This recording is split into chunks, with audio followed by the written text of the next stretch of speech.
Bismillahirrahmanirrahim. Assalamualaikum warahmatullahi wabarakatuh.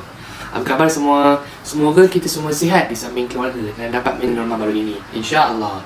Saya Aidin Naufal bin Abdul Fazil, pelajar tingkatan 4 Muhammad. Alhamdulillah, di atas rezeki, saya dicalonkan untuk bertanding bagi jawatan ketua pengawas. Hakikatnya, setiap manusia di muka bumi ini menggalas tanggungjawab sebagai khalifah bagi memakmurkan bumi Allah. Firman Allah dalam surah Al-Baqarah ayat ke-30 yang bermaksud, dan ingatlah ketika Tuhanmu berfirman kepada para malaikat, aku hendak menjadikan khalifah di muka bumi. Mereka berkata, adakah engkau menjadikan orang yang merosakkan dan menumpahkan darah di sana, sedangkan kami sentiasa bertasbih dan mensucikanmu. Allah SWT berfirman, sesungguhnya aku mengetahui apa yang kamu tidak ketahui. Tanggungjawab pemimpin bermula dalam memimpin diri kita ke arah kebaikan dan keredaan Allah. Contohnya, seperti solat 5 waktu, menghormati ibu bapa dan orang tua. Seterusnya, kita juga adalah pemimpin kepada adik-adik dan saudara mara kita. Manakala di sekolah pula, setiap pelajar adalah pemimpin, iaitu dengan mengajak pelajar lain kepada kebaikan dan saling mengingati antara satu sama lain. Di sekolah, kita juga dilatih untuk menjadi pemimpin yang unggul melalui pelbagai aktiviti sekolah, seperti aktiviti KRS, sukan, kelab satuan dan lain-lain. Melalui aktiviti ini, kita sebagai pelajar dapat melalui pelbagai pengalaman seperti bekerja berkumpulan, tanggungjawab bersama dan erti keikhlasan. Ini jelas menunjukkan kita semua adalah pemimpin. Rasulullah SAW bersabda yang bermaksud, setiap kamu adalah pemimpin dan kamu semua bertanggungjawab terhadap orang di bawah jagaanmu. Hadis riwayat Abu Bukhari dan Muslim. Menuju kepada pencalonan saya sebagai ketua pengawas, saya ingin berkongsi kisah. Setelah Sayyidina Abu Bakar diangkat menjadi khalifah, beliau berkata, wahai manusia, sesungguhnya aku dipilih menjadi pemimpin oleh kalian. Tetapi bukan berarti aku yang terbaik di antara kalian. Jika aku benar, maka bantulah, dan jika aku salah, maka luruskanlah aku. Oleh yang demikian, dengan semangat yang tinggi dan penuh keikhlasan untuk mencapai kejayaan bersama, saya membawa 3 manifesto ke arah menyokong matlamat Sekolah Menengah Usahawan Al-Amin dalam melahirkan korporat Muslim yang berjaya. Yang pertama adalah membudayakan amalan sunnah, menggalakkan amalan sunnah di kalangan warga sekolah seperti ucapan salam, adab makan dan senyuman. Moga dengan amalan ini dapat membentuk akhlak terpuji serta memberi rahmat dan keberkatan kepada warga sekolah. Manifesto yang kedua adalah meningkatkan kemahiran dan pengalaman keusahawanan. Sebagai contoh, mewujudkan platform online bagi memasarkan produk pelajar semua UK kepada orang ramai. Ini sebagai persediaan pelajar dalam mencapai cita-cita untuk menjadi usahawan berjaya. Manifesto yang ketiga dan terakhir, menggalakkan pembelajaran secara berkumpulan bagi mencapai kecemerlangan. Selain mencapai kejayaan yang cemerlang, pembelajaran berkumpulan juga dapat menanam sifat kerjasama, saling membantu dan menyokong antara satu sama lain. Ketiga-tiga manifesto ini dapat melahirkan usahawan berakhlak dan berakhlak mulia dan cemerlang, iaitu kaya dunia dan akhirat. Akhir kata, semoga saya dapat memberi sedikit sumbangan ke arah usaha pihak sekolah dan rakan-rakan semua dalam mencapai matlamat sekolah, melahirkan korporat Muslim yang berjaya, insya-Allah. #kaya dunia dan akhirat. Moga Allah merahmati dan mempermudahkan usaha kita. Jazakallahu khairan katsira. Assalamualaikum warahmatullahi wabarakatuh.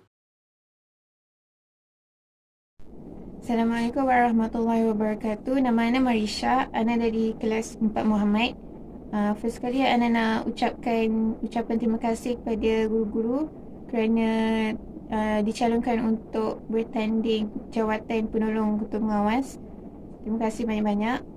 Tu Ana nak bacakan sedikit dalil dari Al-Quran, surah Al-Baqarah ayat 30. Ana rasa semua orang tahu ayat ni, tapi Ana bacakan juga. Auzubillahi minasyaitonirrajim. Bismillahirrahmanirrahim.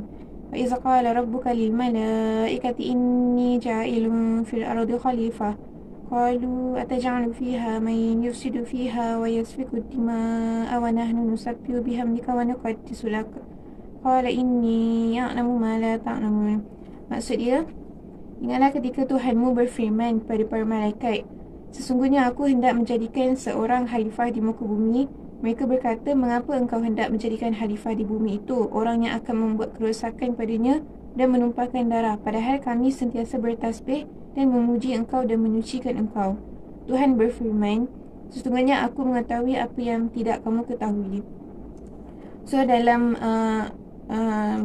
surah ni, Allah nak cakap yang tujuan kita diciptakan di bumi ni adalah sebagai khalifah. Maksud khalifah ni pemimpin. So kita diciptakan untuk memakmurkan dan menjaga bumi. Lepas tu kita diciptakan untuk beribadat kepada Allah. So basically kita ni semua pemimpin dan ada tanggungjawab masing-masing. Next, kalau insyaAllah kalau Ana dapat jawatan ni, first kali Ana nak pastikan semua pelajar semua UK ada bisnes sendiri. So nanti bolehlah untung tu nak belanja kawan ke, nak belanja ibu bapa ke. Tu first. Yang second, Ana nak pastikan semua pelajar semua UK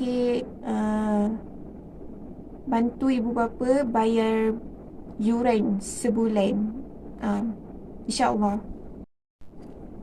So kalau nak undi, korang boleh undi. Kalau tak nak, tak payah undi. Tapi yang penting kejayaan anda keutamaan Ana. Wabillahi taufiq wal hidayah. Wassalamualaikum warahmatullahi wabarakatuh. Assalamualaikum warahmatullahi wabarakatuh. Saya Ahmad Fakhrullah bin Ahmad Sufi dari Empat Muhammad dan saya merupakan calon ketua pengawas pada tahun 2021. Pada hari ini saya akan menceritakan tentang kepimpinan seorang pengawas.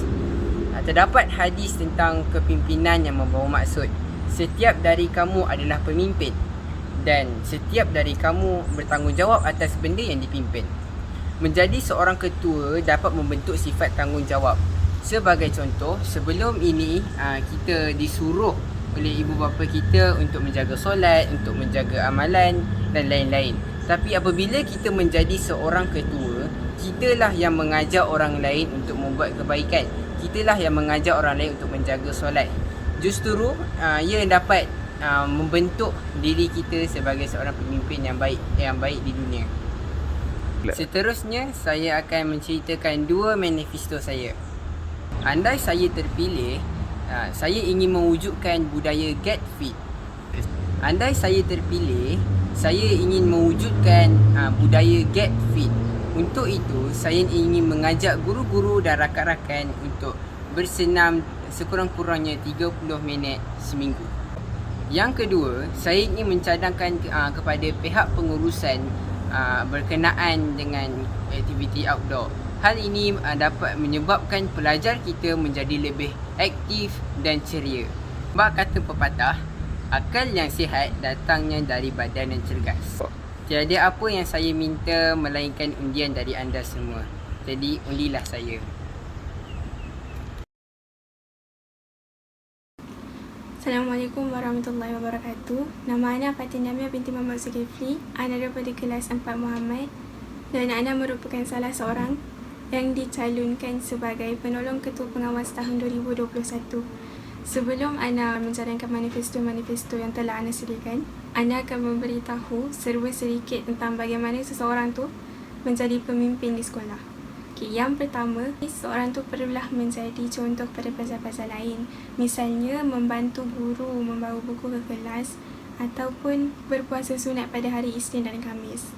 Seterusnya, mereka perlulah mempunyai sifat keberanian yang tinggi dalam diri untuk memimpin sesuatu kumpulan. Yang ketiga, keyakinan diri yang tinggi juga amatlah penting dalam jiwa seseorang pemimpin di sekolah. Kemudian, antara peranan pemimpin di sekolah pula ialah yang pertama, memastikan disiplin pelajar-pelajar di sekolah terjaga. Yang kedua, menjaga nama baik sekolah sama ada di dalam ataupun di luar sekolah. Yang ketiga, mewujudkan suasana yang selesa dan memudahkan perhubungan antara pelajar dengan pelajar. Dan yang terakhir, menjadi suara pelajar kepada guru-guru di sekolah. Seperti hadis Nabi yang diriwayatkan oleh Imam Muslim daripada Ibnu Umar, daripada Nabi Muhammad SAW, ketahuilah setiap daripada kamu adalah pemimpin dan setiap daripada kamu akan diminta untuk dipertanggungjawabkan atas apa yang kamu pimpin. Seterusnya, kita masuk pada manifesto-manifesto yang akan Ana cadangkan untuk sekolah. Yang pertama, menghidupkan semula BRSMUK. Salah satu contoh ialah membaca Quran pada pagi hari bagi pelajar yang datang awal ke sekolah. Yang kedua, mempelbagaikan buku fiksyen dan bukan fiksyen di perpustakaan mini sekolah supaya murid-murid lebih banyak membaca sama ada buku bahasa Inggeris ataupun bahasa Melayu. Yang ketiga, menyediakan gula-gula dalam setiap kelas untuk pelajar yang bosan ataupun mengantuk semasa guru mengajar dalam kelas. Lebih-lebih lagi pada waktu petang selepas solat dan makan. Dan yang terakhir, mencadangkan kepada pihak sekolah untuk memberikan demerit kepada pelajar yang tidak memakai penutup muka dan tidak menjaga jarak semasa berada di dalam sekolah. Itu sahaja manifesto Ana. Untilah Ana. A vote for you is a vote for me. Your voice is my priority.